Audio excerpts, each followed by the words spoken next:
Nadia Bennett had been talking the whole drive over about the crayon card folded carefully on her lap, about whether the restaurant would have a birthday candle even, though it wasn't the kind of place that usually did that, about whether Nine was old enough to order the fish.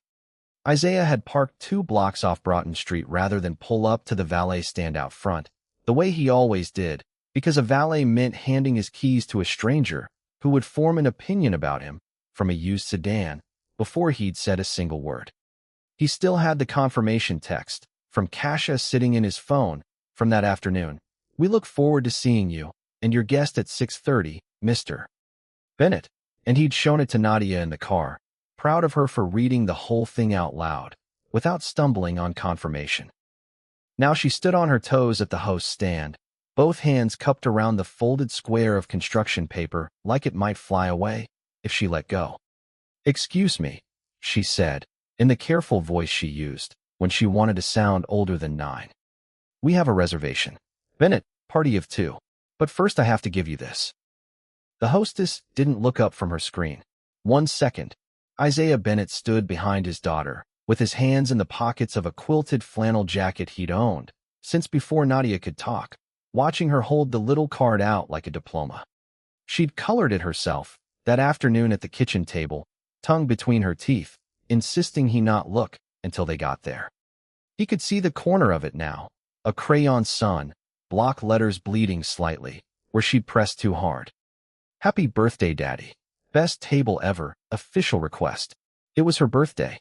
He'd let her pick the restaurant off a list his assistant had put together of the best tables in Savannah, and she'd chosen Kasia because the name sounded, in her words, like something you'd name a queen. He hadn't told her that in 2 days, if the paperwork behaved itself, the restaurant she'd picked, along with 3 others like it scattered across the low country, would belong to him. The hostess finally lifted her eyes. She took in the flannel, the plain gray t-shirt underneath, the scuffed brown boots that had walked through more construction sites than dining rooms. Her gaze moved past him to the window, where his sedan sat parked between a Range Rover and a low black coupe with dealer plates still on it. "I'm not showing anything under Bennett," she said. "Do you have a confirmation number?" "It should be under my name and my cell," Isaiah said. He gave her both, patient, the way he'd learned to be patient a long time ago, back before patience was a choice, and just something he'd had to grow into like a second skin. "We booked it 2 weeks ago, 6:30. The hostess tapped at her screen again, frowned, and turned to call, over her shoulder. "Vivian, can you look at this?" Vivian Calloway came out from behind the service station with the brisk, gliding walk of someone who had spent a decade being the most competent person in every room she entered. She was Kasia's general manager, 38 years old, dressed in the kind of black dress that photographed well and press features about the woman behind the Low Country's best table. She had built her reputation, in part, on knowing, instantly, instinctively, who a room was for. She looked at Isaiah for exactly as long as it took to form an opinion. Then she looked at Nadia's crayon card, still held out, with both hands, and something in her face closed like a door. "Sir, I don't have a Bennett on tonight's list," Vivian said. "We're fully committed this evening, private wine pairing event, plus our regular service." "I'm sorry. I understand you're busy," Isaiah said, "but the reservation should be there. Would you mind checking the system directly, not just the printed list?" I did check. Her voice had the polished evenness of someone repeating a sentence she'd said 100 times before. "We maintain a certain standard of guest experience here, and that starts with not overbooking. I'd hate for you to wait around for a table that isn't coming." Nadia's arms had started to sag, the card drooping like a wilted leaf. She looked up at her father, confusion sliding towards something worse. "Daddy, doesn't she want the card?" Isaiah crouched down, so he was eye level with his daughter. He kept his voice low, the register he used only for her, the one that meant nothing outside this conversation mattered yet. "She's just double-checking, baby. Hold on to it a little longer." It wasn't entirely a lie. It was the kind of half-true thing a father says when he still believes, against a decade of evidence, that most people will do the right thing if you give them the room to. That belief had cost him nothing his whole life except time. He had built Belcastle Capital from a rented office above a dry cleaner in Macon into a firm that quietly owned pieces of hotels, marinas, and restaurant groups across 3 states, and he had done almost all of it without anyone outside the deal room ever learning his name. He drove the same car he'd bought used the year Nadia was born. He wore the same jacket to closings that he wore to school pickup. It wasn't modesty, exactly. After Camille died, when Nadia was 6, he had made a decision, quietly and without ceremony, that his daughter would never grow up believing a person's worth could be read off a label, a car, or a coat, because he had grown up exactly that way, and he remembered precisely how it felt to be sized up and found wanting before he ever opened his mouth. It was, he sometimes admitted to himself late at night, also a kind of hiding.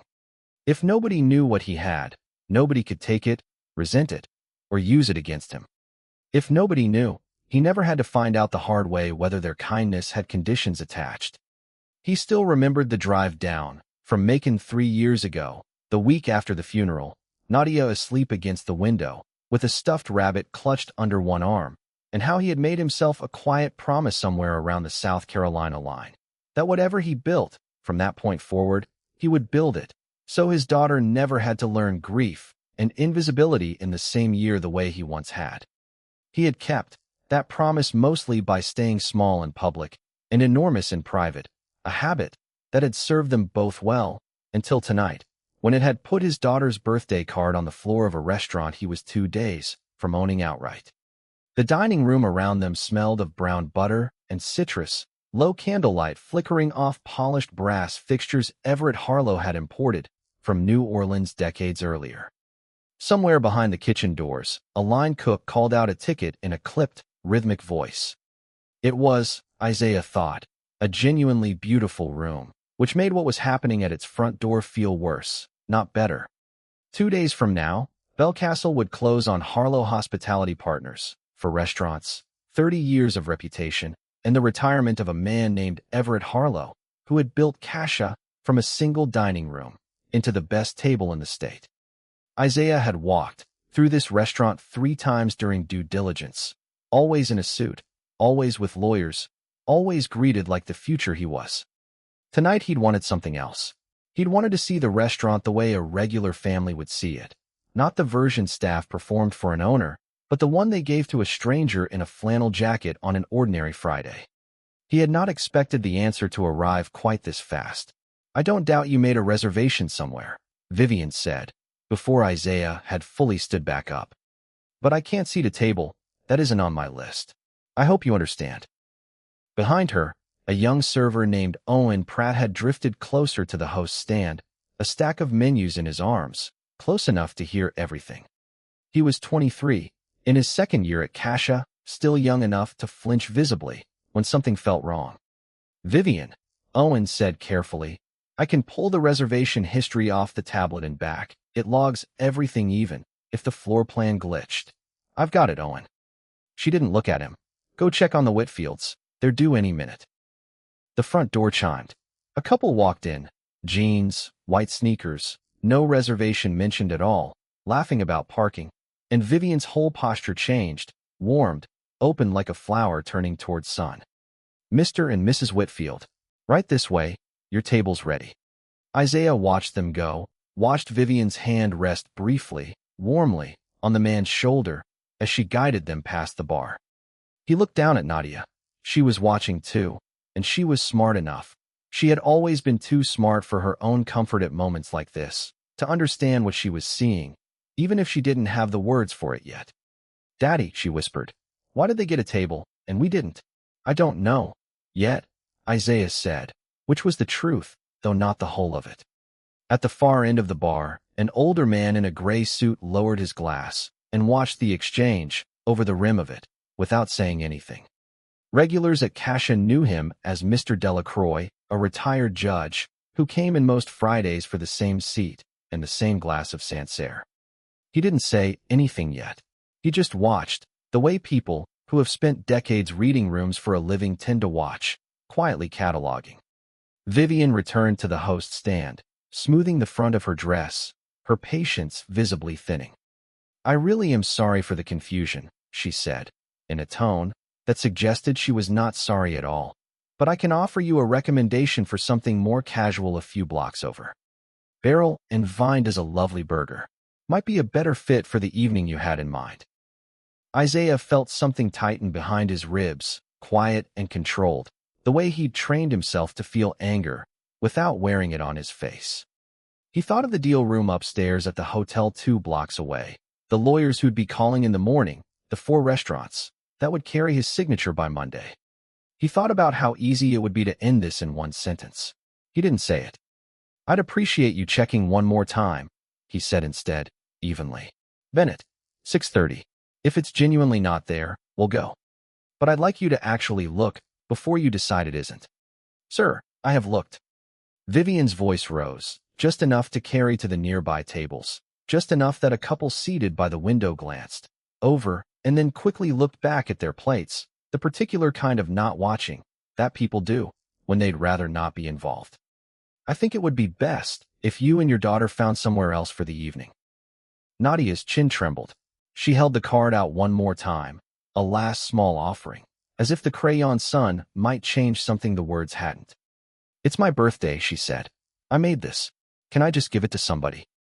Vivian glanced down at the paper, the sun, the block letters, the careful, uneven crayon, and for 1/2 second something almost like hesitation crossed her face.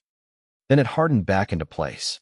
That's very sweet, she said, reaching out and taking the card from Nadia's hands. And for a moment Isaiah thought she meant to be kind, to keep it, to soften the moment. Instead she folded it once, dropped it onto the corner of the host's stand, where a stack of used ticket stubs sat waiting to be thrown out, and turned to signal for the security officer station near the front entrance. David, can you help this gentleman find his way out? Nadia made a small sound, something between a gasp and a sob, and lunged for the card before it could disappear into the stack of trash. Vivian, without quite looking at her, put a hand out to keep the girl back, not hard, but enough, and in the same motion picked the card back up and crumpled it once, fast, in her fist, the way a person crumples a flyer they've decided isn't worth reading. I need you both to step aside, Vivian said. I have a full dining room to run. The crumpled ball of paper sat in her palm for a second before she let it drop to the floor near the edge of the host stand rug. Nadia stared at it like she was watching something die.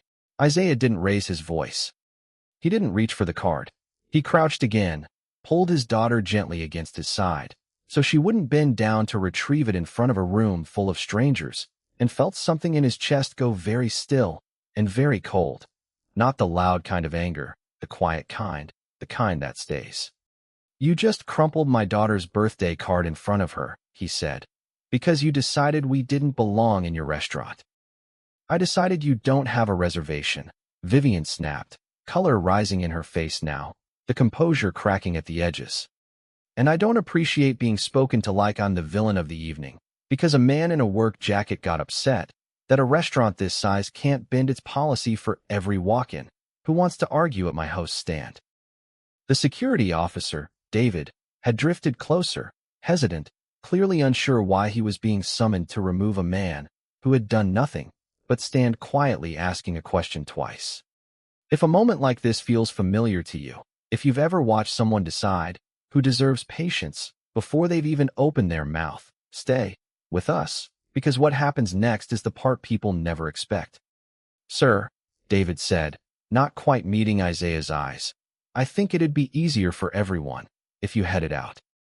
Isaiah looked down at his daughter, at the tears standing in her eyes, that she was fighting so hard not to let fall in front of strangers, and he understood, with a clarity that felt almost peaceful, that he was no longer the person who needed convincing in this room. Vivian Calloway was. I'll go stand by the door, he told David quietly. But I'm not leaving the building, and I'm not leaving that card on the floor. He didn't move toward the door. Instead, he bent down himself, picked up the crumpled card from the rug, and smoothed it flat against his palm as best he could. The crayon sun had a crease through the middle of it now, cutting the block letters in half. He folded it carefully and slid it into his jacket pocket, the way a man puts away something he intends to look at again later. Owen appeared beside him a moment later, quieter than before, holding out a folded cocktail napkin like it might help. "I'm really sorry," he said, low enough that only Isaiah could hear. "The reservation's there. I pulled it up on the tablet 30 seconds ago. 6:30, Bennett, party of 2, booked 2 weeks out. I don't know why Vivian's saying it isn't." "I believe you," Isaiah said. He thought, for a moment, about simply telling Owen who he was. It would end this in under 10 seconds, a phone call, a name, a title, and the whole room would rearrange itself around him the way rooms always did once people learned what he was worth.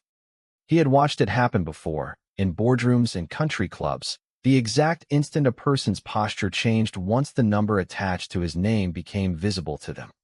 He hated that instant more than he hated almost anything else in his professional life, because it always came, with the same unspoken question trailing behind it. Would they have been decent to him without it? He could have pulled up the confirmation text right there on his phone, held it up the way a man holds up a winning hand, and ended the argument in the time it took Vivian to read 6 words.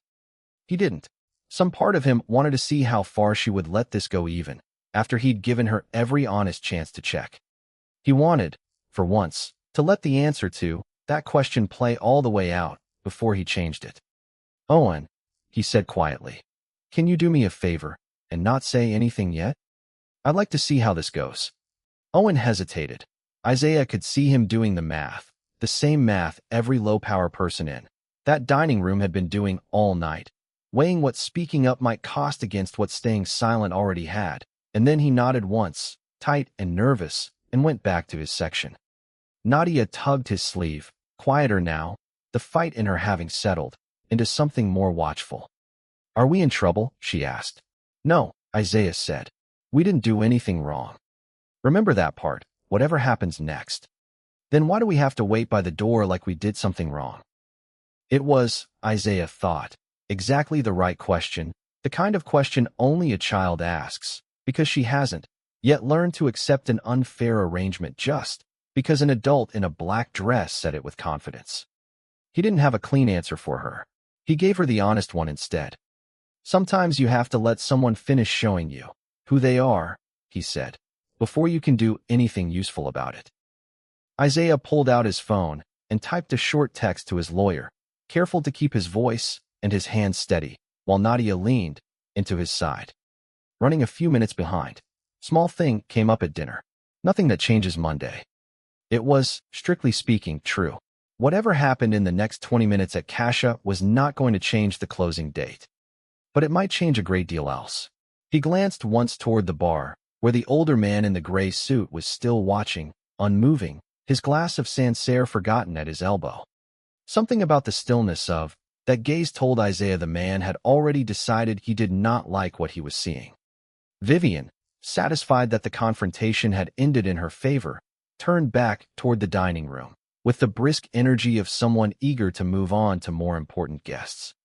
She did not see the door open behind her. She did not see the man who walked through it, silver-haired, moving slower than he used to, pausing just inside the entrance the way a person pauses in a house they've lived in for 30 years and are only now starting to notice as someone else's. Everett Harlow had built Kasha with his own hands, back when the building was a shuttered cotton warehouse, and nobody in Savannah believed fine dining belonged east of the historic squares. He was 71 now, retiring in 3 days, and he had come by tonight the way he came by most Fridays, to sit at the corner of the bar, eat the same dish he'd eaten every Friday for a decade, and remind himself why he'd spent his whole life doing this work before he handed the keys to someone else. He stopped just past the host's stand, his eyes moving, from the flannel jacket to the little girl pressed against her father's side, her eyes red, to the small folded lump visible in the man's jacket pocket. Then his eyes found the man's face, and recognition arrived all at once, the way it does when you've sat across a conference table from someone a dozen times, over 8 months, and studied every version of their expression. "Mr. Bennett." The 2 words landed in the dining room the way a dropped glass does, not loud, exactly, but sharp enough that every head, within earshot, turned toward the sound. Vivian, halfway to the dining room, stopped and turned back. "Everett, is everything all right?" "That," Everett said, is what I'm trying to understand. He crossed to Isaiah and extended his hand, and Isaiah shook it, aware of Vivian's face going through several rapid, unreadable expressions in the space of 2 seconds. If you've ever watched someone realize, in real time, exactly how badly they've misjudged a moment, you already know what that face looks like. And if this story is landing with you the way it landed with us, this is a good place to hit subscribe before we get to the part where the truth actually comes out. Everett Harlow, Isaiah said, for the benefit of the room, not for Everett, who already knew exactly who he was. Founder of Harlow Hospitality Partners. And you, Everett said, turning slightly toward Vivian now, his voice gaining a weight it hadn't carried a moment ago, are looking at Isaiah Bennett, managing partner of Belcastle Capital. Monday morning, Vivian, Belcastle closes on this restaurant. On all 4 of them, Mr. Bennett has walked through this dining room 3 times in the last 2 months with our lawyers. I introduced you to him myself in March at the site walkthrough. The color that had been rising in Vivian's face earlier drained out of it entirely. He wasn't, she stopped, started again. He wasn't dressed like what? Everett's voice was quiet now, and somehow that made it worse. Like the man who's about to sign your paycheck? Vivian said nothing. The dining room had gone very still, the way a room does, when everyone in it understands, all at once, that they are watching something they will still be talking about tomorrow. Isaiah reached into his jacket pocket and pulled out the crumpled, creased birthday card, holding it flat on his palm, so Everett could see it. The sun, the block letters split down the middle by a fold that hadn't been there 2 hours ago. My daughter made this for my birthday dinner tonight, Isaiah said, still not raising his voice. Vivian crumpled it and dropped it on the floor in front of her, then had your security officer try to walk us out of a restaurant we had a confirmed reservation for. I'd like you to ask her why. Everett looked at the card for a long moment. Then he looked at Vivian. I don't need to ask, he said.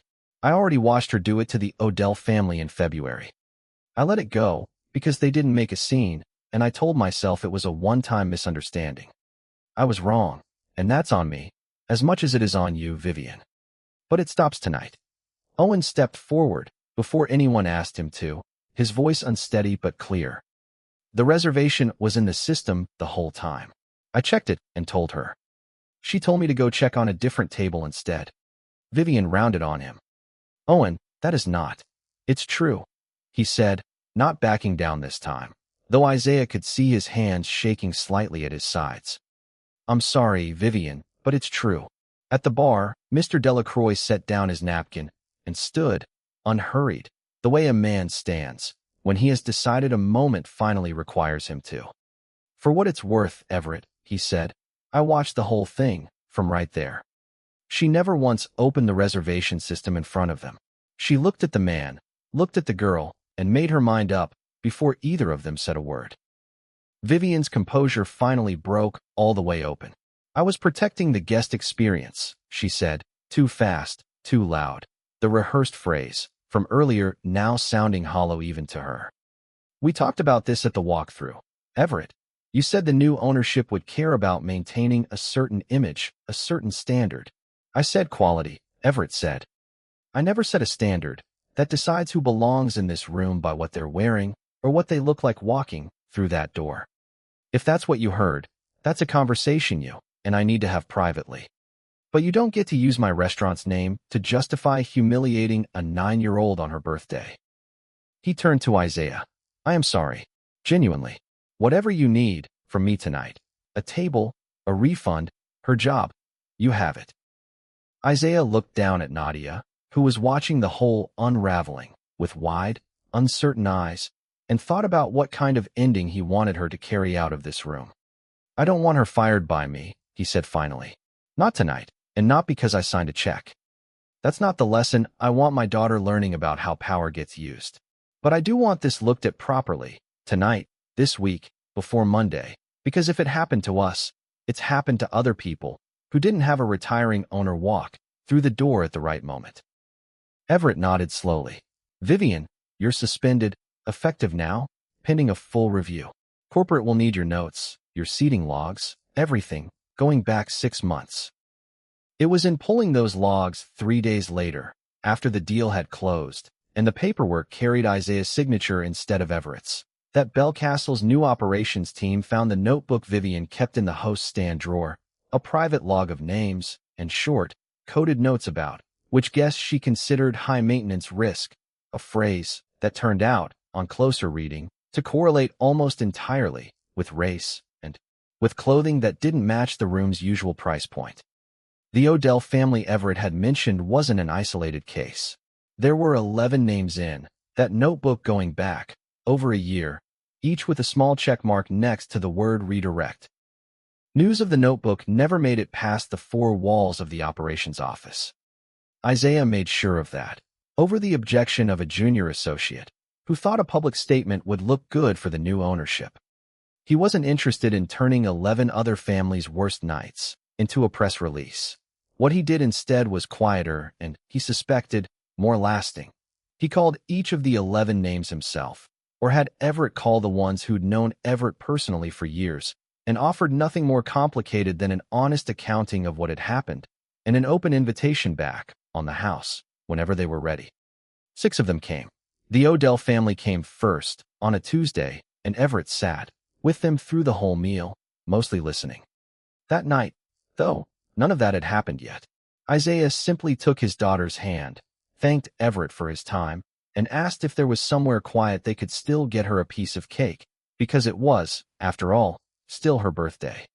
Owen, off the clock, within the hour, and shaking with the particular exhaustion that comes after doing the right thing in front of people who could have made him pay for it, walked them himself to a small table near the kitchen pass, out of the way of the recovering dining room, and brought Nadia a slice of the restaurant's signature buttermilk cake, with a candle stuck in the top, on the house, though nobody had asked him to. Nadia looked at the candle for a long moment before she blew it out. "Why didn't you just tell her who you were?" she asked her father quietly, once Owen had stepped away. "At the beginning. It would have fixed it faster." Isaiah thought about how to answer, that in a way a 9-year-old could actually keep. "Because I wanted to know who she already was," he said, "before she found out who I am. That tells you more about a person than anything they say after." Nadia turned that over in her head the way she turned over most things, quietly, and for longer than most adults expected. "That's kind of sad, though," she said, "that you had to find out that way." "It is," Isaiah admitted, "but it's better to find out than to spend your whole life not knowing." The following Monday, Belcastle Capital closed on Harlow Hospitality Partners, and within the first month of new ownership, Isaiah put 3 things in place across all 4 restaurants, cashier included: a blind reservation verification policy that required staff to check the actual system, out loud, in front of the guest, before ever declining a table; an anonymous guest feedback line routed directly to corporate rather than to whichever manager happened to be on shift; and a standing rule, posted in small brass lettering near every host stand, that read simply, "Every guest is seated on the merits of their reservation, not their appearance." Owen was promoted to assistant general manager within 6 weeks, the same job Vivian had once held, and given a hand in writing the new hospitality training that replaced her old one. Vivian Calloway did not return to Kasha. 2 other guests from her notebook came forward once word quietly spread that the restaurant had changed hands, and Everett, staying on part-time as a consultant at Isaiah's request, personally called each of them to apologize. If any part of this story has felt familiar to you, we'd genuinely love to know in the comments. And if you want more of these before the next one lands, this is exactly the moment to hit that subscribe button. Isaiah kept the crumpled birthday card. He had it flattened, pressed under glass, and framed in a plain dark wood frame that now hangs just behind the host's stand at Kasha, low enough that a 9-year-old could see it, without craning her neck. Underneath it, a small brass plaque reads only, "For every guest who almost didn't get a table." Nobody explains the story to diners who ask about it. Everett said, when Isaiah proposed it, that some things are better left half-told, so people have to wonder, and wondering tends to make a person more careful than being told outright ever does. 3 months later, on an ordinary Friday, Isaiah brought Nadia back to Kasha for what had become, without either of them quite planning it, a standing dinner. The host stand was staffed by someone new that night, a young woman who checked the tablet the moment they arrived and greeted them by name before either of them had said a word. While they waited for their table, Isaiah watched a family walk in behind them. A mother in scrubs still creased from a hospital shift, two kids trailing behind her, no reservation at all, just a hopeful question about whether there might be room. The hostess smiled, checked the floor plan without hesitation, and found them a table within 2 minutes. Nadia watched the whole exchange with the quiet, assessing look she'd inherited from her father, then looked up at him. Is that why you kept the restaurant instead of just closing it after everything that happened? Isaiah thought about it before he answered, the way he always did when he wanted her to actually understand something instead of just hear it. Closing a door is easy, he said. Teaching a room to open it the right way for the next family that walks in, that's the part that actually matters. Nadia nodded slowly, the way she did when an idea was settling into a place she'd keep it. She looked once more at the framed card on the wall behind them, the crayon sun still faintly visible through the crease nobody had bothered to erase, and then she reached for the menu, ready, finally, for nothing more complicated than her birthday dinner 3 months late.